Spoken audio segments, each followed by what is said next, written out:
que dañ ma ni est-ce que yow da nga mës a wax dans une vidéo que si le président Macky Sall opte pour un 3e mandat tu sonneras l'insurrection question boobu lañ ma posé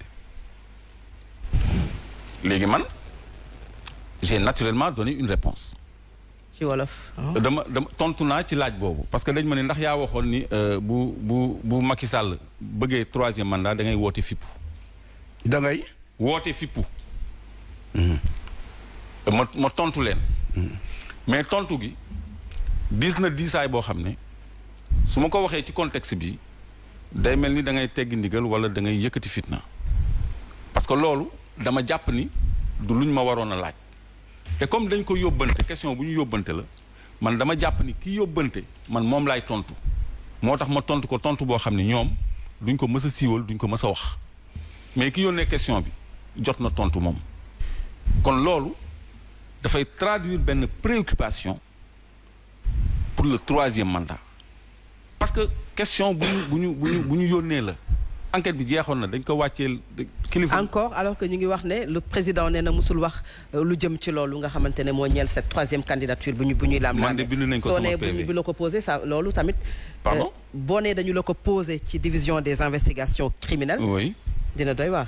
mais c'est la vérité loolu moo am man kay dik ñoom dik kenn du leen tuumaal mu ngi ci PV yi maa ko signé donc et c'est une question. boo xam ne su ma neexoon du ma ci tontu j'avais le choix de ne pas répondre à la question j'ai préféré politiquement répondre à la question parce que c'est une question politique et j'ai donné une réponse claire et politique boo xam ne ñoom duñ ko wax te man mënuma ko wax fii parce que dafa diis parce que tontu naa li dëppook samay conviction ci moment boobu te ci xaal laa ko defee sax parce que je voyais pas l'opportunité de cette question ci liñ ma doon toppee alors donc loolu j'ai montré la couleur loolu daf may njortuloo ni. beneen bi lan la parce que troisième beneen bi mooy sama rapport ak Ousmane Sonko sama rapport ak les militants du PASTEF ça n'a rien ça n'intéresse pas la police ça on ne doit pas me poser ces questions-là mais j'ai quand même répondu parce que du question yu may daw ça n'avait rien à voir avec l'enquête ces questions yi wàccee parce que l'inspecteur était en train de boucler l'audition. Donc Clédor, on peut dire que ton arrestation est aussi liée un peu à la question du 3e mandat à laquelle vous vous opposez peut-être. Est-ce qu'on peut dire ça? Mais je l'ai jamais pensé, mais compte tenu que l'autorité a tenu à ce que ñu posé ma question boobu je me suis dit peut-être lu ñu ma dugal wala lu ñu ma jàppee la ñu bëgg parce que xam nañu sama position ci question boobu sama position ci question boobu c'est une position intransigeante. prétexte lañ doon wut bu ñu la voilà déggee parce que loolu nga jàpp ci PV bi amul lu consistant. et c'était moment bi ñu war a boucler loolu nga wax. bu ñu boucler au dernier moment on a descendu cette question et j'y ai répondu donc ça veut dire que le 3e mandat est certainement une préoccupation en haut lieu qu'il ne faut pas négliger. loolu yitteel na ñu nekk ci kaw te loolu waruñu ko woyafal parce que dégg ngeen fii Yankhoba Diattara ni suñu compagnonnage ak Macky Sall. ba 2035 la jëm. Absolument. te am na yuy daw sur le plan économique sur le plan de la gestion de nos ressources loo xam ni da koy firndeel da koy wane donc il faut que ñu demeurer vigilant parce que confiscation du pouvoir warul am Sénégal dëkku démocratie la dañu am calendrier républicain am constitution boo xam ne dañ ko war a respecter te loolu askan bi dina ci taxaw pour ñu respecter ko pour ñu dëppook loolu. donc loolu moo tax nga jàpp ne beneen posture maanaam mbiru politique moom moo laxasu ci teg loxo bi nga xamante ne moom moo ci am. c'est mooy flagrant li nga doon wax c'est flagrant c'est flagrant parce que politique moo ma libéré tey j'ai dû ma libération à l'issue de négociations politiques même si c'est couvert d'une décision de justice liberté provisoire mais ñëpp xam nañ ni négociation politique la. qui a négocié négociation politique. mais le pouvoir et l'opposition gis nañu sëñ Mountakha yónnee ndaw sëñ Bass Porokhane mu rassembler les deux parties. pour dal am ci réew mi wax ak ñii. wax ak ñële ñu poser la première condition moo doon suñu libération loolu xanaa dégg ngeen. ñu ni avant quoi que ce soit qu'on libère les détenus politiques et les otages. loolu c'était une condition de négociation donc je dois ma liberté à cette négociation à cette intermédiation là sinon dañu ma doon téye ba xaw ma kañ. alors c'est injuste. Cheikh Omar bu ñu déggee li nga xam ne moom la Clédor wax muy arrestation yoo xam ne ay manifestation moom moo taxoon peut-être ñu arrêté leen mais sukkandiku ci kàddu yi mu yëkkati moom que ne mbiru troisième mandat la ñu fa wax ak peut-être ses relations avec Ousmane Sonko ban jàngat nga ci am. waaw comme il a fait il nous a parlé de Guy Marius Sagna qui était là émission bi passée le lendemain on a vu les Sénégalais lui ont manifesté leur soutien et leur reconnaissance waroon nañ ci poser wu question ba benn jàngat parce que tout simplement gis nañ taxawaayam ci ñàmbaaram ci dëggoom mais surtout tey bu demee ba nekk réceptacle aujourd'hui de képp ku am sa rongoñ nga xalaat ko te du député amul fenn fu mu taxaw mais sénégalais yi en moins de 48 heures ñu cotiser ko ba mu egg 14 millions ne ko dañoo bëgg nga am oto ça signifie lu bëri ça veut dire que sénégalais yi parfois di nga nekk ci mbir nga jàpp ni bàyyiwuñ la xel fekk ñu ngi lay bàyyi xel et tey Pape Matar comme tu as dit Guy Marius Sagna fait partie aujourd'hui de ces belles fleurs qui commencent à professeur dimbali ma à sortir à fleurir et naturellement les feuilles mortes vont mourir parce que maa ngi nuyu sama maam Moustapha Niass nuyu sama maam Goumbala sunu maam yëpp nuyu naa leen parce que comme c'est ak maam moom y aura pas de problème mais c'est juste que tey rajeunissement wu classe politique bi du lu ñuy wax mais mu ngi commencer di opérer wu et je crois que réew aussi soxla nañ mag soxla nañ ndaw mais tey jot na véritablement rajeunissement wu classe politique boobu et tey ñi koy incarner on voit Ousmane Sonko qui a moins de 50 ans, on voit Bougane, Thierno Bocoum, Déthié Fall, etc., etc. Et les jeunes commencent à prendre leurs responsabilités. Et Sénégalais aussi, non comme on a tout dit, ñoom xam nañ seen grille d'appréciation buñ ci eggee ñoom dinañu apprécier pour ne pas yokk si xar bi karaw comme moo na Pape Matar di ne pas trop tendre. Alors ci li ñuy wax ay détention préventive gis nga waxoon naa ko fii avant ma ne leen gars yi bu ñuy song nit li ñuy njëkk a def mooy lépp lu ñuy xalaat ni moo war a nekk sa bouclier wala képp koo xamante ni sentinelle u démocratie la wala képp koo xam ni war na am taxawaay bu méngoowul ak seen palanque bu ñu las wala seen palanque bu ñu lal dañuy def li ñuy wax couper des têtes ba pare quand on voulait arrêter Khalifa Sall il fallait couper des têtes et justice collectif la ñu am c'est-à-dire collectif mooy lan dañ lay jàpp après ñu wut benn motif bu ñu teg ci sa ndodd. C'est notre système qui est comme ça. C'est notre système qui est comme ça mais au-delà du système bi tey nous sommes en 2021 mënuñu waat di delluwaat ginnaaw ñu ñuy indil ay Gestapo xam nga wax na ko dig buñ la waxoon dig waa yow sawaay di nga wuti sëriñ doo nelaw mais buñ demee ba yóbbu benn comédien sam benn copain bu nekk si réseaux sociaux di mbalak di tooñ ni naan sa kanam comme lova boo ñu yóbbu ko dig finalement ñu ngi dem ba sunu institution judiciaire yi sax ñu ngi koy soofantal wala di ko suufeel. moi je crois que le procureur de la République am na liggéey yoo xamante ni moo gën a sérieux ensuite Guy Marius li mu fi wax keroog vous avez vu son reçu bu dul acharnement lan la. c'est de l'acharnement. jël nit futti ko pour toroxal ko pour humilier ko pour psychologiquement nga rabaisser ko. pour dindi ormaam te doomu aadama am dignité du leneen. fii ku nekk am nga fi sa passé mais l'essentiel na nga ko mën a assumer ko devant les Sénégalais assumer ko devant l'histoire parce que li fi am nii dafa dem ba jéggi dayoo c'est-à-dire tey ñun ñëpp nous sommes tous en liberté provisoire su fekkee ni waxuloo lu neex prince su fekkee ni tu n'es pas invité à la table de mburoog soow dis-toi que yow jàppal ni tu es en ligne de mire et loolu nag bokk na si li nga xamante ni gàllankoor yi delloo démocratie et lii nii ñu teg ko nit ñi fitna bii ñu ñuy indil jaru ko fi woon te fitna bi li ko indi ñoom ñoo ko xamal seen bopp wax naa leen ko waxati ko c'est pas seulement lié à Ousmane Sonko c'est lié à cette bombe sociale qui est le chômage des jeunes le marasme économique ak réew mi jafe-jafe yi ñu nekk nit ñi nag doon leen jox message mënuñu koo comprendre moo tax ñu jagleel leen message boobu. alors professeur Ba tey la question du troisième mandat ñëw na peut-être ci débat bi muy li nga xam ne moom la Clédor Sène yëkkati ne bokk na ci question yoo xamante ne laaj nañ ko à la division des investigations criminelles bu ñu yegsee peut-être ci enquête wala une détention préventive bu ñu indee cette question politique dugal ko ci est-ce que nag nekkul un précédent dangereux boo xamante ne Sénégal mi ngi koy dund. Bon, xam nga un précédent dangereux pour man c'est pas ça parce que ci sama gis-gis ñun Sénégal tout est soumis à la politique. Et de tout le temps. L'emploi est soumis à la politique. La justice est soumise à la politique. Donc lépp politique la. xam nga ban signe moo la koy won. amul benn président bu fi ñëw nekk président ne bàyyi naa sama parti. Le président Ablaye Wade théorisé na ko. ñu ñëpp ñu dégg ko bi mu ñëwee il s'est accroché au PDS. Macky Sall waxoon na fi bu ñëwee da koy bàyyi ak ay cumul bi mu ñëwee aujourd'hui il dirige l'APR parce que ñun la faiblesse de notre démocratie c'est que mënuñoo def la distinction entre les champs les champs toujours lu ñëw rek dañ koy dugal ci champ politique bi. xam nga man Omar Faye ak Pa Matar dañoo wax ñaar ñoo xam ne il faut ñu ñuy dégg bàyyi ci solo parce que Clédor ak ñi ñu jàppoon dañ leen a jàpp parce que dañ ne ay bandi ngeen. pour ma wax ko mu leer. parce que terme juridique yi dafa diis. absolument dañ leen a jàppoon ne leen ay da ngeen a bëgg a taal dëkk bi. da ngeen leen jàppoon ne leen yéen da ngeen a bëgg dëkk bi bu mu amati jàmm. mais loolu kuñ ci jàpp nga def ko mais li des sa àddina waratoo gis. waratoo gis bi diw. suñ la bàyyee. ça veut dire que kon waxi neen la woon wala boog nga xam ne même bu fekkee def nga ko. ñi la jàpp bàyyi la yow yaa leen gën.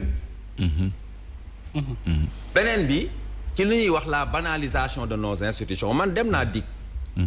2017 ci ay affaire fuite de bac. ñëw nañ lycée indil ma convocation ma dem DIC. mais gis nga quand je suis sorti j'ai eu un autre sentiment. que ni dans ce pays les gens ont oublié que quand le mystère disparaît le respect disparaît. Quand le mystère disparaît le respect disparaît aujourd'hui xale yi fi ñu tegoon policiers yi te waroon leen fa teg nag waxul ba ñu ragal leen mais ñu respecté leen woon. fi ñu tegoon homme de tenue yi tey benn sénégalais tiitatul homme de tenue yi na mu ko tiite woon. et quand on en arrive là c'est dangereux. gis nga Clédor li nga wax ci liberté yi. instant bi suma programme philosophie si liberté laa toll. may fàttali rek li Jean-Paul Sartre doon wax Jean-Jacques Rousseau doon wax. renoncer à sa liberté c'est renoncer à sa qualité d'homme. pour terminer dama seetaan benn film. sur la question de la liberté pour vous dire liberté ni mu amee importance. tubaab bi joué ko film def ci affaire bu doy waar. mu am ci benn robot boo xam ne parmi les robots. c'est un robot amélioré dafa am conscience. parce que dafa am défaut de fabrication mu xaw a am xelu nit. mu nekk ci kër gi ba benn jour mu ñëw rencontrer son patron. patron bi ne ko loo bëgg mu ne ko je veux la liberté. patron bi ne ko mais qu'est-ce qu'un robot sait de la liberté. mu ne ko parce que j'ai lu dans vos bibliothèques et j'ai vu que toutes les guerres de l'humanité sont des guerres fondées sur la liberté. donc nañu def nank ci liberté nit ñi.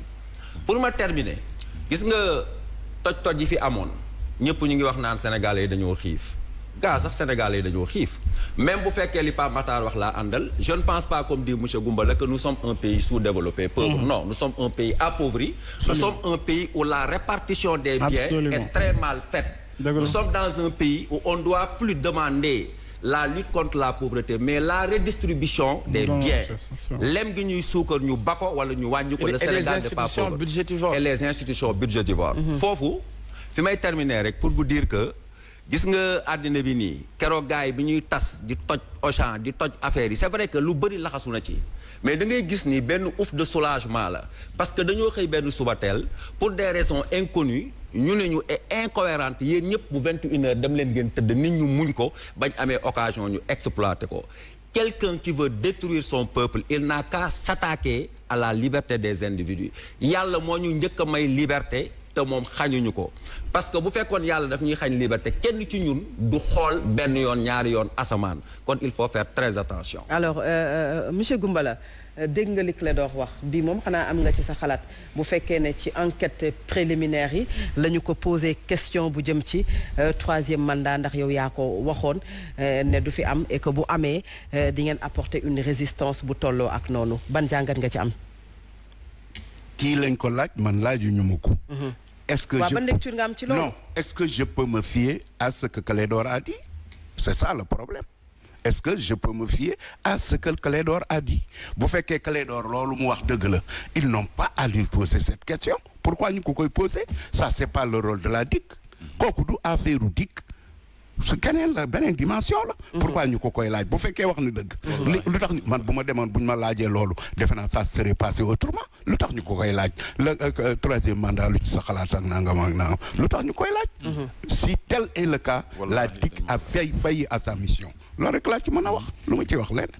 lu jëm ci arrestation bi wax na ko mais ginnaaw arrestation bi conditions yi am na ci conditions yoo xam ne bu ñu déggee ba Guy Marius Sagna daanaka dañu leen a sonal bundu xataal leen mais moom wax na ne condition am quand même bokkul ak conditions yooyu mais tey conditions yi ci prison yi. bëri na est-ce que mën naa la wax leen Guy Marius Sagna dañu koy ŋaññi.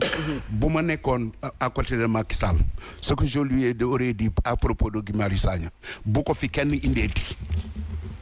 parce que Guy Marius Sagna indeeti fan. police ak di ko woo. lii mu nekk kenn mënu ko cee génne. da koo gëm.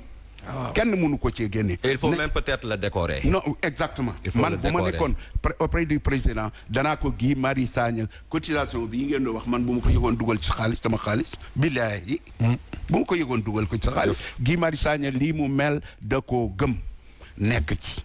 mais nañ ko bàyyi imagine-toi. je lui souhaite une très longue vie et une bonne santé. ñu yóbbu ko turbe fële dikk yàlla def li muy def mu wàccub liggéey munoo dugal ci boppi nit ñi kii dig réew ko wala police réew ko coow li ni ku ci réew mi te Guy Marius Sagna lii mu nekk gis naa fu mu ne 31 dem na ci kaso xaw ma woo nañ ko mais nañu bàyyi Guy Marius Sagna da koo gëm nañu ko bàyyi te bañ di ko woo man bu ma nekkoon président wala ma am lu may digal président dama ko naan Guy Marius Sagna nañu ko bàyyi tel di waxtaan ak moom wax ko nag ne le pays a des lois qu'il faut pas transgresser et que je crois comme c'est un patriote quelqu'un qui aime son pays et c'est un citoyen vertueux comme Descartes disait dans l'esprit des lois si les citoyens sont vertueux les lois s'appliquent aisément Montesquieu dans l'esprit des lois te c'est un bon citoyen vertueux nañ ko bàyyi man daal bu li may conseiller le pouvoir Guy Marius Sagna nañ ko bàyyi kooku moom ça loolu moom laa ci xam cependant lii kii wax ne le Sénégal n'est pas un pays pauvre pourquoi le Sénégal lu tax nekkul pays pauvre c'est que man j'entends beaucoup de débats ici Sénégal yi ngeen di débattre il y a certains même qui c'est ont un pays appauvri maanaam am na ay man je dis que le Sénégal n'est pas appauvri le Sénégal a été toujours un pays pauvre la doon un pays pauvre parce que un pays le Sénégal est un pays presque semi-désertique ou très sahélien mbay lañ yaakaar ak taw mbay mi niñ koy defee on est victime d'un cycle de 3 mois 4 mois ci la ñuy bay bërki démb lañ commencé bayum noor mais Sénégal xamutoon bayum noor man fa ma dëkk xamuñu bayum noor parce que l'eau est à une profondeur à peu près de 60 mètres il faut nga chercher ko pour di arroser di bay jardinage ak yooyu beaucoup ci culture yu sénégalais bawal ak joor loolu amu fa woon mbayum noor fan la waroon a am à l'époque dans le Fouta xamuñu mbayum noor donc mbay lañ xam la terre sénégalaise est une terre sablonneuse fan lañ mën a bay mbay mu jariñ dëgg-dëgg avec des rendements importants mooy la contrainte de riz mooy dans la vallée du fleuve man dama ci wax ak un expert sa mbokk la Omar Khassi mu jël les rendements ne sont pas les mêmes que les rendements dans kii. En Casamance moo ëpp rendement mais Casamance suuf si bariwul c'est pour cela notre riz en général n'est pas très compétitif importeurs yi jaay ko ñaare moo gën mais riz bi léegi ñu ngi ciy débrouiller di ko def contrainte alimentaire bi xañ na dana desserré wu koo xam ne kii li ngay bay donc mënu laa dundal amoo ressources minières yi bërki démb la. vous prenez par exemple l'or de Sabadola. les phosphates. non on leur a foutu ba. le zircon à Thiès. phosphate bi dama la bëgg a wax leen. waaw bërki démb la jógaat mais phosphate yi c'est très cyclique les prix des phosphates. c'est très cyclique da ngay def sa exploitation def sa bilan quelquefois les prix mondiaux sont tels que doo mën a dem. mais non mais man xam nga lu ma bëgg a wax ci affaire phosphate ak or yi. waaw parce que xam nga aussi le Sénégal est un pays sous-développé. am na loo xam ne nii. man jàpp naa ni mun nañ la koo nangul. li ngay wax ni xam nañ ko. mais ñun aussi li ñu bëgg ñu wax. waaw mooy sous-développement boobu. waaw wala pauvreté boobu. li koy gën a yokk mooy séddale gi. je dis par exemple. l'or de Sabadola. ñu koy wax depuis Abdou Diouf. le phosphate. ñu koy wax depuis des années. est-ce que vous ne pensez pas que loolu yëpp bu ñu ko jëloon delloo ko waat ci culture bi delloo ko ci éducation bi delloo ko ci santé bi est-ce que tey pauvreté bi ñu wax dañ koy sentir. et puis comment un pays pauvre va avoir un état qui a un train de vie aussi faramineux. déglu maax la booba bu ma ko waxee nga fàttali ko Senghor laa dégg à l'époque mu wax te xam nga Senghor éducation daawu ko fonto éducation culture ak affaires étrangères ak un peu les forces armées c'était son domaine réservé da ko daa xool Senghor mas na wax ma dégg mu ne le Sénégal est le seul pays au sud du Sahara qui consacre 33% de son budget à l'éducation et à la culture si on mettait tout le budget sax du tax problème bi réglé Senghor a ko wax le Sénégal actuellement la demande d'éducation mais c'est la moitié des Sénégalais la moitié des Sénégalais sont actuellement à l'école mën nga ko wax donc la demande est très forte te parents yi malheureusement xam nga yéen les vrais problèmes du Sénégal ñëmu leen ko posé fii. mais si loolu moom moo tax ñu wax la peut-être quand on dit que ñoom bu ñu waxee le Sénégal n'est pas pauvre waaw mais dama lay relance dama lay Sénégal man bi may def entrée en sixième le Sénégal c'était 2 millions et quelques on n'était pas 3 millions maintenant on est à 17 millions tu as vu cette progression démographique et malheureusement comme on dit le lit du pauvre est plus fécond que le lit de l'autre loolu c'est un des problèmes Sarkozy wax na ko fi. donc vous parlez de démographie. alors ñu ngi ñëwaat. loolu kon xanaa ñu fi nekkoon démb liggéeyuñu planifié wuñu bi ngeen nekkee 2 millions 4 millions. lan moo tax planifié wuñu pour Sénégal bi ñëw ëllëg. investir ci ay infrastructures tabaxal ñu ay université defar ay hôpital. pendant ce temps qui va payer kon ñoo fi nekkoon. yow budget Sénégal ñaata. non kon waxuma loolu bu dee daal jàpp ngeen ni njur gi moo tax. yow Diallo ñaata ngay def ci budget par an ne me parle pas de TVA. TVA ba ngay combien tu mets dans les caisses de l'État par an. mais énormément d'argent. defoo fi dara. énormément d'argent. déedéet wax leen ma dara déedéet bàyyi leen seen caaxaan lu jël ngeen teg ko ci état bi naan l'état c'est nous Maurice Dugerge que tu connais il a dit que l'état je ne connais pas j'ai jamais soupé avec l'état c'est nous yow yoroo dara man mi yoruma dara kii yoru dara bu nu yoru dara l'état est forcément pauvre. léegi qui définit la politique. qui définit la politique les programmes. mais Goumala on définit la politique en fonction des moyens qu'on a. ci li mu wax rek Sénégal laa bëggoon rebondir rek parce que xam naa ne mag la. peut-être yu bëri da koo fàtte. dëkk boo xamante ni 3 fleuves la am 300 espèces de poissons. am 720 kilomètres de côte. dëkk boobu ñun la jeunesse am. ñu am en tout cas ñu amagul 35 ans passé nañ 70%. dëkk boobu bu ñu nee dëkk bu pauvre la man xaw ma lan mooy richesse. dëkk boobu am na or. am na zircon. am na gaz. am na fer. dëkk boobu yaakaar naa ni bu ñuy wax waxu richesse amul benn dëkk bu ko gën a richesse amul lu ñuy envier li nga xamante mooy yeneen dëkk yi. alors seulement le kilo de zircon ñaata la. le kilo de zircon ñaata la. le problème ne se trouve pas ci ay prix de ma wax zircon. la zircon jarul problème bi xam nga lan réew mi sax saaxee nañ ko. xam nga lan zircon jarul dara. l'or de Sabodala c'est pas suffisant. visiter yi de gisuñu ko. li ma bëgg daal ñu wax ko. xam nga lan la le Sénégal a du pétrole et du gaz. kon léegi Sénégal loolu am nañ ko. oui ma il faut l'exploiter et gérer ça et distribuer. le Sénégal a plus que du pétrole et du gaz. loolu nangu naa ko. alors et les accords de pêche. et les accords de pêche. Les accords de pêche existent même avec le Maroc. Monsieur Goumbala. Ça a toujours existé. Monsieur Goumbala. Les accords de Monsieur pêche. Goumbala, s'il vous plaît. bu leen ñu sonal. waaw d'accord leen rek du ma la sonal. déedéet j'aurais bien voulu madame baal ma. non may ma papa s'il vous plaît monsieur Goumbala. non may ma s'il vous plaît. non il faut ñu dégloonte aussi. waaw il faut ñu dégloonte je présente l'émission mënuñu bu ñu la bëggee relance nga continuer comme si déggoo question yi ak relance yi s'il vous plaît. baal ma voilà. mën naa yeggal li ma doon wax ñu ngi ñëwaat ci quelques secondes parce que madame nag j'ai l'impression que c'est une seule personne contre quatre. non c'est pas.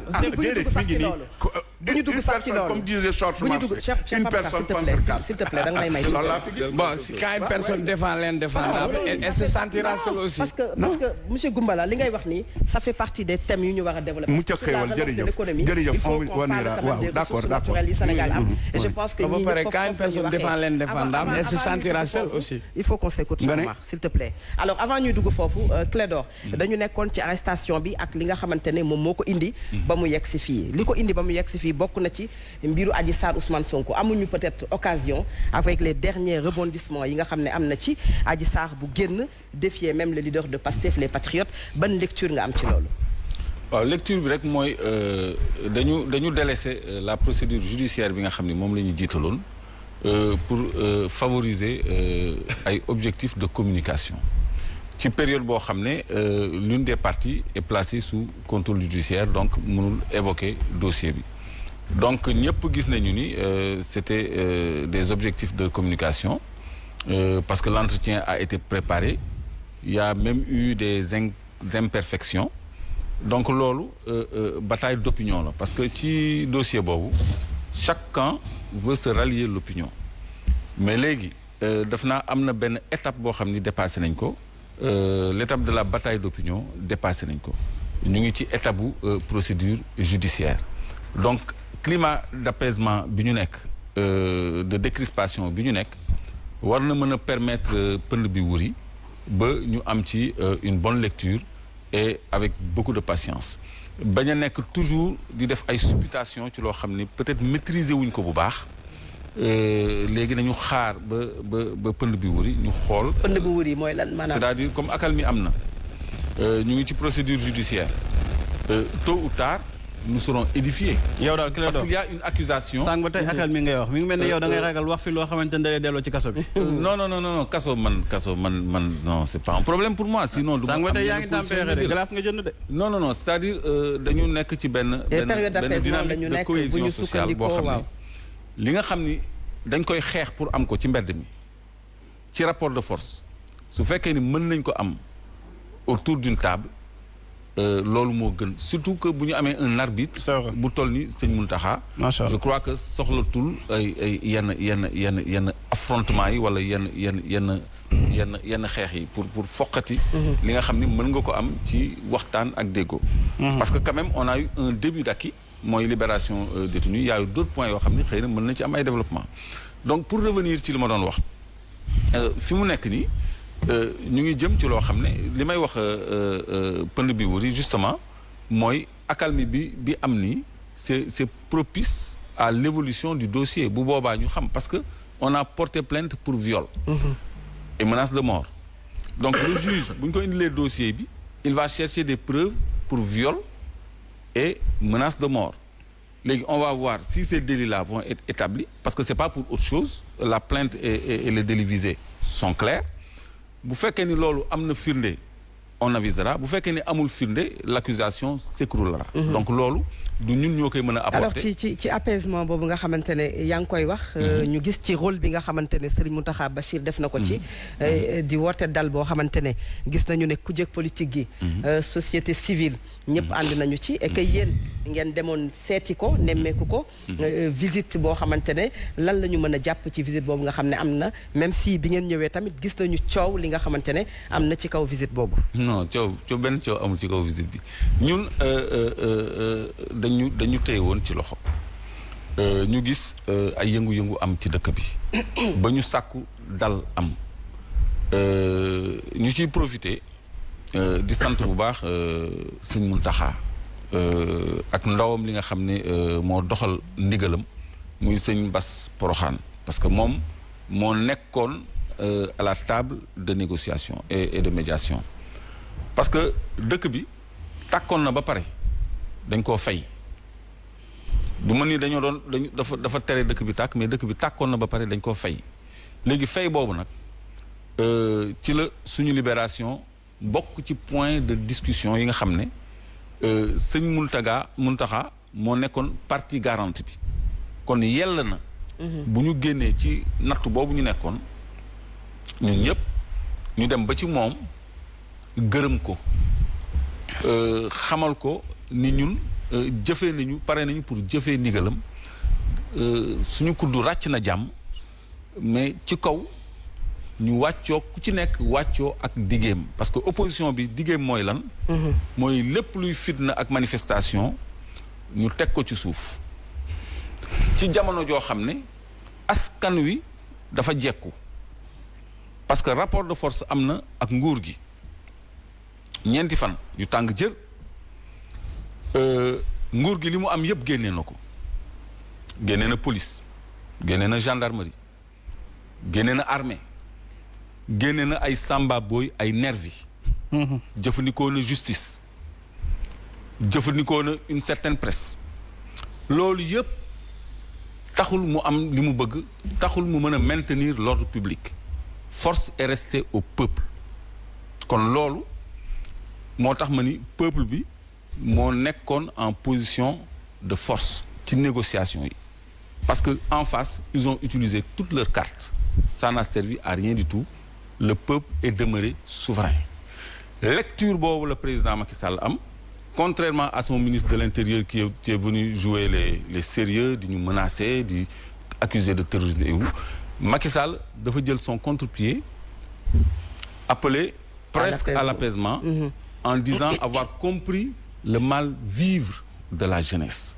au moment où ses autres ministres accusaient les populations de terrorisme. Alors par rapport à la visite ci xalif bi ñu jàpp ne peut-être. léegi pour dellu ci visite bi. waaw visite bi visitu cant ak ngërëm la. loolu lu reconnaissance boobu loolu mooy li gën a yell lu gën a jaadu ci koo xam ne ñoo xam ne presque sànq woon nañu parce que ñun dañu doon téye ba 2024 loolu leeroon nañu. donc bu fekkee ni moom def na intermédiation ba opposition bi yëpp nangul ko malgré que jekk woon nañu foofu laa doon jëm ñu woote manifestation boo xam ne boobu dañ ko pare woon. bokkul ak ñeenti fan yu tàng yi nga xam ni ay manifestation spontanée la woon bii yoon opposition bi yëpp dafa jàpp date ñu coordonné ñu ni samedi dañuy génn nangu suñu baat. donc loolu la sëñ Mountakha empêché kon c'est normal que ñun bu ñu génnee ci contexte boobu ñu dem gërëm ko remercier ko wax ko ni ñu ngi ci dynamique boobu mais aussi ñu ngi déglu le camp d'en face mu wàccoo ak ay diggéem donc te ñun coalition citoyenne le peuple plateforme de revendication bi ñu teg épouser na suñu ay revendication à 90%. mais am nañu benn préoccupation boo xam ni ñun ñoo ko ci dollil xalif bi muy criminalisation wu LGBT bi nga xam ni Dame Mbodj wax na ko xalif bi ak insister ci 3e mandat bi nga xam ni mënut a nekk parce que loolu mooy indi jàmm ci réew mi parce que ñoom xam nañ ni man dañ ma posé woon question sur le 3e mandat donc loolu moo tax ñu dem waxee noonu ak sëriñ bi te sëriñ bi am na nu mu waxee loo xam ni dégg-dégg moo koy décrypté. Pamatar visite boo xamante ne quand même am na ñu jàpp ne sëriñ bi war woon recevoir ku ci mel ne Clédor Sène ak Assane Diouf loolu ci sëriñ Mountakha ak dayoom ak ni mu toll ak ay citoyens sénégalais yoo xamante ne dem nañu ko seeti nan nga ko gisee. waaw loolu dama koy ñaawlu te du ma tudd turam sax parce que am na yenn ñoo xamante ne vraiment bu ko nit defee bu wàccee ba ci yenn bases yi du ma ko ci fekk mais dama koy wax rek mu delluwaat ci religion tey jii religion islamique dafa am loo xamante ni da ko wax yonent bi sallallahu alayhi wasallam aussi am loo xamante ni da koo digle donc moom bu ko jàngee rek dina xam posture xalif général des mourides dina xam lan moo tax mu njaboote ñëpp te si njaboote ñëpp nag xam nga lu gën a bon mooy ngay bëgg nit ki nga koy condamné ci passeem wala ci loo xamante ni jot na koo dund leneen li ma ci bëgg wax rek parce que kooku moom vraiment bëgguma ci perdre sama benn temps ndax gisuma mu am benn importance boo xamante ni war nañ ko koo jox kàddoom googu moom kese moom moo ko tenir te moom moo ko sañ a tenir nan nit moom yaakaar naan sa dayoo rek ngay waxe ak sa tolluwaay fi nga toll ci mbir yi ak si jamono li ma bëgg wax rek mooy di rappeler parce que xam nga aussi mënuma toog ci benn plateau boo xamante ne dañ may naan Sénégal dafa pauvre et que suñu richesse nekk pétrole ak or loolu rek day wane quand même que niveau en tout cas li ñuy doon xaar si ñi nga xamante ni ñoom ñoo ñu jiite wala ñu jege pouvoir bi boobu ba tey li ñuy xaar si ñoom du gaaw a sotti parce que Oumar Faye boo xamul ni li nga am moo gën a am doole pétrole gën a am doole gaz gën a am doole diamant mi jeunesse boo ko xamul vraiment waxtaan bi jarul muy sore parce que bu ñu la nuyee réew bi nga nekk di Sénégal ñi nga xamante ni ñoom ñoo amagul 35 ans dépassé nañu 70%. maanaam réew bi nga yor yàlla dala dimbali ba ñëpp wala ñi ci gën di bëri majorité bi la grande majorité ay xale yi ndaw nañu xale na ndaw moom mooy fexe ba réew di développé di dem ci kalam te boo gisee fu mel ni France naat fu mel ni États-Unis naat fu mel ni feneen ak feneen naat lu ko naatal du ay ressources naturelles mais dañu fexe ba jeunesse bi nga xamante ni dañ leen di tuddee entre guillemets oisif errant jeunesse bi nga xamante ni dañ leen di tuddee jeunesse malsaine jeunesse boobu ñoom dañuy fexe di leen valoriser dañ leen fexe di leen fekk ci ñoom li nga xamante ni dañ ko soxla en termes d'emploi en termes de formation ak en termes de financement mais duñu toog tey jii ci plateau de télé di ñu naan way lu gën a am solo ci Sénégal wala li ci gën a bëri ci suñu richesse mooy pétrole ak gaz te au-delà sax pétrole ak gaz yu plus la 720 kilomètres de côte moom Sénégal bu la yàlla mayee loolu may la leneen li nga xamante ni ñëpp koy wër mi soleil en permanence ku am naaj jant ngay am problème mu courant ngay am problème mu électricité c'est parce que en réalité suñu problème du ressource naturelle mais ressource humaine la ressources humaines yi nag ñan la mooy ñi nga xamante ni ñoom ñooy succédé wu au pouvoir te duñu liggéey mënuñu la ni lan nañ jot a liggéey ci nguur gi mais ñoo xamante ni dañu yàgg di bénéficier wu ay privilèges du pouvoir loolu nag vraiment tant que mi ngi am ci réew mi naat bi ñuy bëgg duñ ko gaaw a dégg te dinañ yàgg toog di ñu naan Sénégal dafa pauvre Sénégal dañoo xiif comme Sanusi ni ñu ko waxee ni Sénégal yi dañoo xiif ba dugg ci ay Auchan di lekk di jël yi kenn xamul ñooñu dañu nekk ci catégorisation ak ci nga xamante ne mooy ay jugement de valeur mais je crois que ne bu ñu duggee ci profondeur yi rek daañu xam ni Sénégal am na lépp pour mën a développer lenn kese moo ñu tere développer mooy dirigeant yi nga xamante ni seen xarkalam ak seen xarañte bi nga xamante ni dañ koy xaar si ñoom ba tey moo ñongawul te ñoom war nañ ko mën a ñongo. alors Omar arrestation bi ñëw na ci biir a biir ak li ñu fa dund mu lay wan ne conditions yi quand même du benn mën nañu gis quand même ay conditions yu normales dans les prisons même si prison ak ni muy doxee ak jafe-jafe yi fa nekk mais question bu ñeel troisième mandat ñu laaj ko mais également visite bi nga xam ne dem nañ ko auprès du khalife général des Mourides ban jàngat nga am ci loolu noonu yëpp. waaw man sëñ bi moom du jël décision ma ci commenté. par respect du ma ci commenté. ndax rôle bi mu war a jouer moom xam na ko ku mu war a recevoir xam na ko ku mu war a recevoir xool na ko. Touba nag di nga fa ñëw indi milliard duñ ko jël nit indi xasida Sëriñ Bamba ñu jël ko. te am na lu tax. donc ñoom dayoo doomu aadama teguñu ko ci alal fuñ ko teg sëñ bi xam na ko te lépp ci baatin la ko teg bu ñu yaakaaree ne kii bi ngi sol ay sagar bu ñëwee Touba duñ ko fonk kële bu indee karkat yor léppam bu ñëwee moom la sëñ bi di fonk tu te trompes lourdement. ndax Touba beneen mbir la donc loolu moom nañ ko bàyyi ak sëñ bi. te wax li nga xamante nii ne mooy problème mu réew mi. déglu naa suma doyen Gumbala ku ma naw nag. ma jox cër bu baax. même dik sax ki la doon. yenn saa yi mën nañu la poser question yom ça n'a rien à voir avec affaire yi. yow du ñoom. yow xam nga ci dara ndax yóbbuwoon. waaw yow xam naa ko yenn saa yi ñu poser la question yom ci. dañ koy wàcce. waaw dañ koy wàcce question yi. dañ koy wàcce. mais du ñoom. du ñoom leen ci mere. du ñoom merewuma leen. c'est-à-dire ñoom duñu leen ci mere même sexe ou de sexe. da ngay comprendre ñii pourquoi ñuy poser question bi. dañuy tâter poule bi. du ñoom donte waruñu leen ko poser question. mais duñu leen ci mere. merewuma leen loolu moo tax. moom mu waxee ni mu wax nii. ne xam naa ne question bi ñëw na xam naa lu tax ñu poser ma ko. parce que yenn saa ñu poser yeneen ñu gën a grave yoo ci ni boo ko waxoon ci télé. mën na tas réew. mais doo ko def. par respect parce que nit ki am na responsabilité. am na lu ñuy war a génnee. am na yu ñu warul génnee. mais jox nañ leen cër boobu. mais dafa am fu réew mi toll nguma la mooy réew développement secteur privé moo ko yor.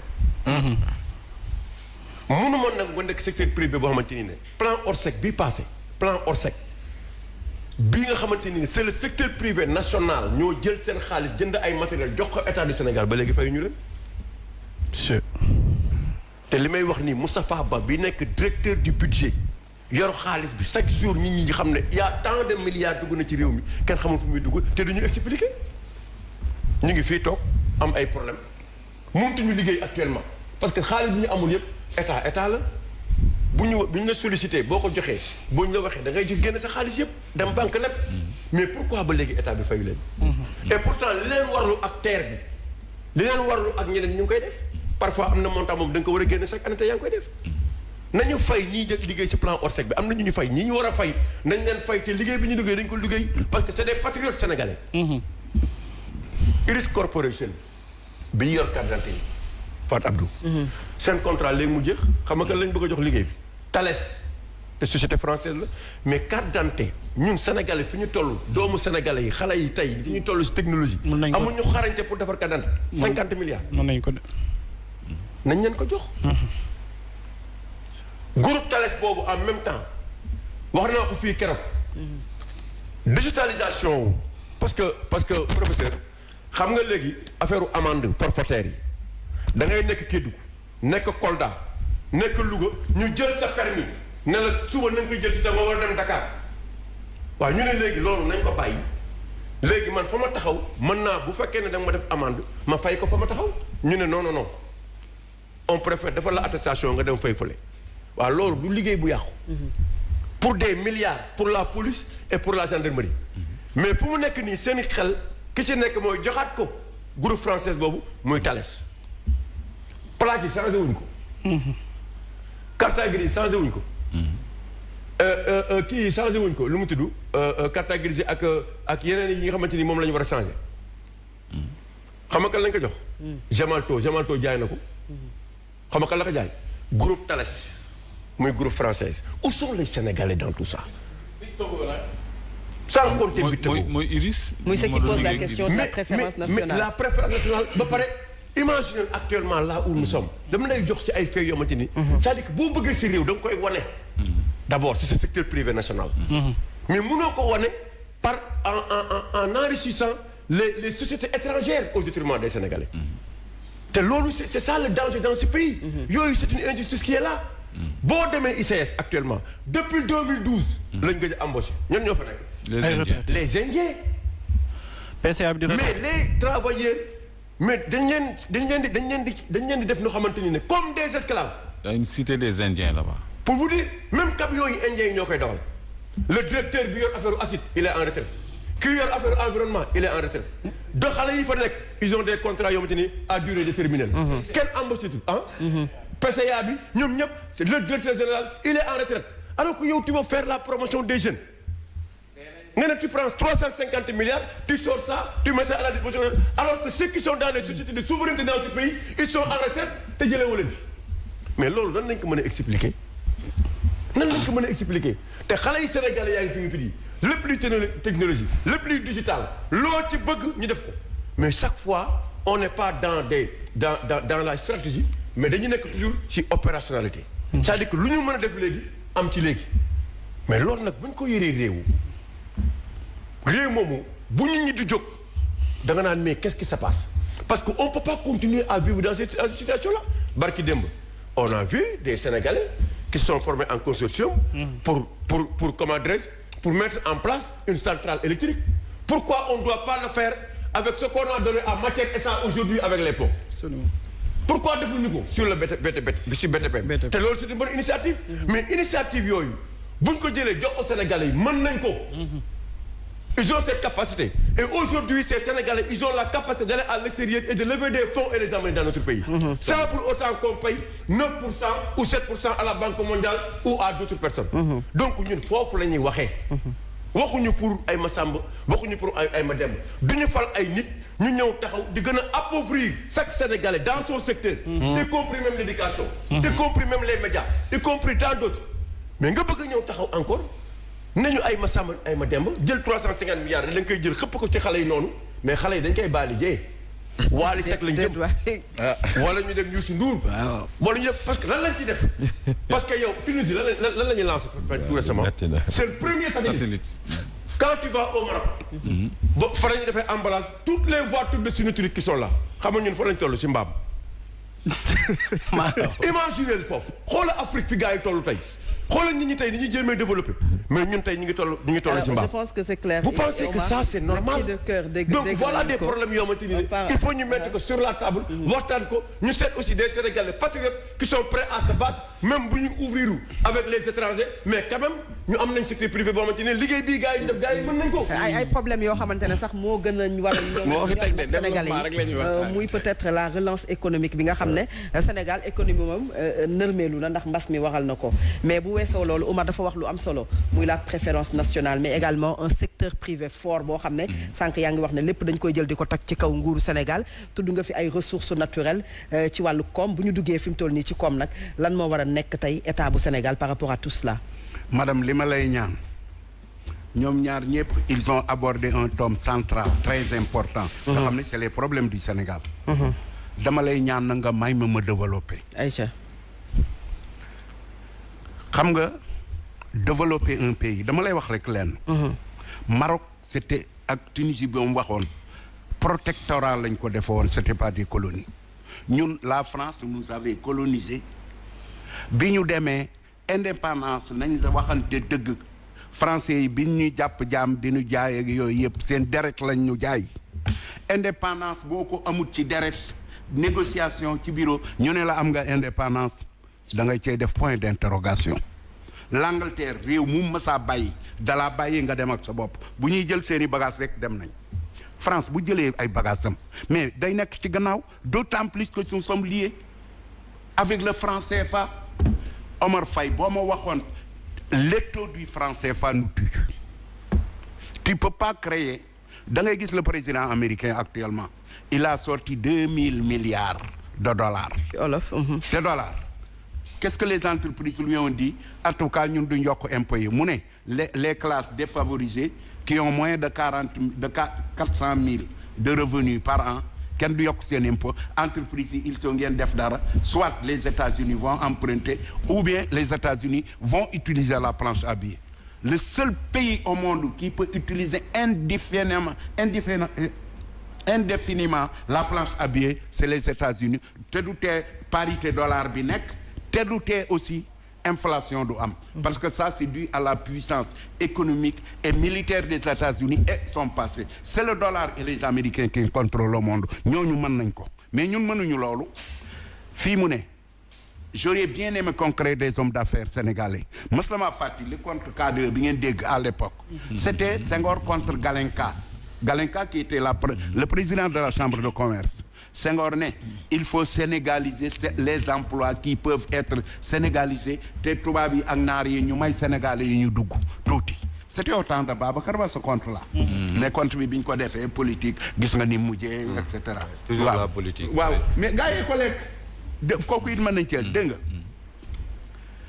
gannaaw loolu am na Senghor dafa wax nu Galenka la promotion des hommes d'affaires sénégalais se fera avec ou sans le dialogue dal ci kaw Galenka te xam nga ni Senghor nañ waxante dëgg rek man c'est mon maître en pensée politiquement mais Senghor fu mu nekk defe naa tubaab yi duñ fa am problème mais dafa dóoroon du point sur la table il nous faut que nous tant que amuñu des hommes d'affaires à nous yoo xam ne am nañ moo ni am xaalis am compétence yi contraintes yi nga wax du jóg mukk dama la cee bëgg a dolli lenn da ngay jël la France par exemple mais la France c'est une puissance moyenne mais elle est dans l'Europe avec l'euro mais malgré tout la France a des problèmes actuellement fii mën a gis nga France bu coronavirus bi génnee ba ñu dem ci résilienne bi la France aura tous les problèmes du monde ndax la France s'est endettée à plus de je crois 100%. À plus de 100% hein xam nga loolu c'est extraordinaire te la France fii mu ne ñi nga xam ne ñoo retraité ñiy liggéey mënuñ leen a fay ils vont crier immigrés mais ils sont obligés d'avoir des immigrés parce que France fii mu ne c'est un pays boo xam ne bii le taux de progression démographique c'est 1,66 un couple ne fait pas 2 enfants donc nit ñaa ngi wàññi ko France fortement donc il faut les cotisations sociales et tout ça donc la France a énormément de problèmes pour ça Angleterre Brexit bi mu génn. mais bu ñu jëlee Sénégal parce que tamit. Sénégal nan nga mën a def. conteneur franc CFA bi président Macky Sall d'accord na pour ñu lever ko Ouattara d'accord na pour ñu lever ko mais dans la zone il y a une certaine incertitude et une instabilité politique ku ne xam ne Côte d'Ivoire. man nekk naa fa 5 ans yu manqué 3 mois Nations Unies ci ñoo def élection yeeg yëpp Côte d'Ivoire am na problème yoo xam ne ba tey rek gis ngeen Gbagbo waa ji ñu bàyyi ko bu ñu demee Côte d'Ivoire 43% du produit national de l'UEMOA donc la Côte d'Ivoire a des problèmes gis ngeen Sénégal li fi xew et cetera gis ngeen bërki démb li xew Niger ak la Haute-Volta. xam nga monsieur Goumbala li ñëwagul muy loolu waaw parce que fi mu toll nii franc CFA la ñu am. qu'est-ce qu'il faut aujourd'hui parce que xam nga franc pour am une souveraineté économique. waaw il faut d'abord avoir une souveraineté monétaire sinon doo am souveraineté économique. bu la ci kenn nax il faut avoir l'argent. problème bépp xaalis la il faut avoir l'argent. et qu'est-ce qui fait l'argent c'est le crédit bancaire les banques sénégalaises bu ñu demee dégg nga leble. banque centrale bi moo ne leen leble bi mënu leen a weesu fii nous vivons un encadrement permanent du crédit xam nga dégg nga am na fu ñu munte le taux d'intérêt bu ci gën a tuuti je crois que buñ ci tegee assurance yooyu 11%. 11% boo ko lebee fan nga jëm les Sénégalais ont toute la volonté et le savoir-faire mais Omar Faye xaalis bi moo amut te fenn gis nga le monde bii ñu nekk tu me parles des Indiens et des Chinois quand ils viennent ici il y a des banques d'affaires qui les soutiennent ne leen dem leen xaalis bu ngeen bëgg ñu jox leen ko gis nga le roi Hassan II quand il va voyage il a un 747 bi xam nga ñu ci nekk c'est des hommes d'affaires yuy ñëw fii waxtaan ak gars yi boo bëggee xaalis Erdogan ils ont des banques pour topp suñ gars yi ñun banque bu ñuy toppee les hommes d'affaires sénégalais wala bu ñu leen di jox fii ku ko am amuñu ko. Quelquefois même on tire le diable pour payer les salaires. Mais ça, il fallait créer ça aussi. Ouais. Mais dama la bëgg a wax. Mais la Banque de Dakar. Ouais. Où se trouve la Banque de Dakar? Ouais. Xool le privilège du Banque de Dakar am. Place de l'Indépendance. Place de l'Indépendance. Si fii société de recouvrement nekk. xam naa banque. waaw mais Banque de Dakar boobu fa mu nekk noonu. waaw nga defee ne amul ñu nekk ci suuf ñu ko jàppale. On pouvait pas créer ça avec des. nan nga koy jàppale fooy jëlee xaalis bi dama bëgg rek. mais xaalis bi mu jógee. ah foo koy jëlee. fan la jógee. mais des milliards. il a fallu que Petrotim vende ses actions. je vais te dire la Banque de Dakar. Omar Faye bàyyi ma wax la. c'est sur la base uniquement d'un papier. est-ce que loolu la ñuy jaayee Banque de Dakar. gis nga li ma la bëgg a wax. des milliards de francs des milliards de dollars ma wax la ko. te dama la bëgg a wax le cas du Sénégal ana Moodu yi 1000 milliards lañ doon envoyé par an. est-ce que xam nga ni fii mu ne envoyé wuñ presque dara Moodu yi am ñaari kër fii dañuy leen di envoyé lu yas. donc il y a 1000 milliards au moins mën nga ne 600 milliards qui sont partis yoo xam ne yi c'est un manque à gagner bu ñu doon am te le Sénégal actuellement. ku ne xam donc bu ñu ne la déggee mooy état bëgg na def mais amul état bi bëgg na def amul moyen gis nga man lu ma bëggoon. barkeb Sëñ Touba ku ñu jox état bi fii mu ne Sénégal dans la situation actuelle. tu ne peux pas vraiment def lii fi xew lu ko mooy maa la ko wax te ma bëgg a wax nag ci kii affaire coow li fi amoon ba ngeen ne le 5 boobu da ngeen a bëggoon a dem. manifester ba ku ñu ko jox 2024 doo mën a def doo mën a indi. mais yow man fi laa nekkoon président yëpp fi lañ ma fekk ku di def discours la situation économique du Sénégal tant que au niveau de l'UEMOA on n'a pas fait sauter la bu ñuy contrainte lam-laamee CFA. peut-être Idi 2024. ah bu ñuy lam-laamee que Idi. 2024 potentiel gis nga li ma la wax 2024 moom mënut a indi est-ce que mën naa wax leen. gis nga madd gu mat gëléem gu mat du fanaan ci biir kër ci bitti lay fanaan 2024 le Sénégal aura un président loolu laa la bëgg a xamal le Sénégal avait un président en 1980 en 1990 le Sénégal avait un président Sénégal moom dans tous les cas dana am ñu ko diriger. un président beneen ça veut dire que li ñuy lam-laamee ci troisième mandat président Macky Sall. mais troisième mandat bi le président de la République lui-même s'est prononcé là-dessus 20 fois. maa ngi kii bi fii. président nee na moom ci boppam. j'ai pas l'intention de faire un troisième mandat wax na ko ba tey Sénégalais yi ñu tout le temps ñu naan troisième mandat affaire troisième mandat nañ ko fi ñu ñukk kenn mënu fee faire élire sa bopp Wade a tout fait pour se faire réélire Diouf a fait tout ce qu'il a pu avec ses amis en 2000 pour rester au pouvoir. Sénégalais yi ñoo yor seeni carte kuñ fi teg yaa fi nekk mais kuñ fi teg yaa fi nekk gis nga ñii niñ def kero mais Sénégalais yi am nañ mentalité bu leen neexee fippu loolu laa bëgg ku fi nekkit na nga ko xam Sénégalais yi fii mu ne te au niveau man je me rappelle yéen le 5 mars le 5 bii nga wax li nga waxoon appelé à l'insurrection yéen coup d'état ngeen bëggoon un coup d'état civil. kan moo fi waxoo ko insurrection. léegi nga ko wax fii ne le 5 quand vous avez appelé à manifester. l'état était essoufflé amatutoon li mu cartouche am yëpp. mais ñaari du benn yéen vous voulez manifester. une manifestation wute nag une manifestation wute nag une insurrection. est-ce que mën naa wax leen. Sénégal affaire bii bu continuer woon. on a frôlé le pire. Et on aurait pu aboutir à un coup d'état civil, ce que nous n'avons jamais connu dans ce pays. Et que li ma leen bëgg a wax les militaires sénégalais yi ngeen gis ñun civils yi militaires yeenu dàq jàng tu prends n'importe quel général sénégalais il a au moins un niveau bac plus 6 un colonel même a un niveau bac plus 6 c'est pas des aventuriers et c'est pas une armée religieuse c'est pas une armée mais li nga wax dafa rëy quand même bu ñu yeggee ci manifestation yow nga bëgg ko yóbbu ci coup d'état dama la bëgg a wax rek manifestation yi bu ngeen ko continuer kenn xamul fu muy jëm te nañ ko arrêté dégg nga président est ouvert au dialogue le Sénégal est un pays de dialogue Sénégal Senghor disait que toutes les guerres se commencent par des armes mais se terminent da nga bëgg mu arrêté ma déedéet yeggali monsieur Senghor disait que dialogue lañu guerre bi dana am mais ça se termine par un dialogue toujours autour d'une dama laa bëgg a wax ñëw ci li fay wax. rapidement sëñ Fallou moo njëkk a wax ma dégg sëñ Fallou Mbacké Mamadou Dia ñëw fa ak Valdiodio ak Senghor ñu naan kii moo yor lii kii mooy ministre de la défense mu ne luy défense waaye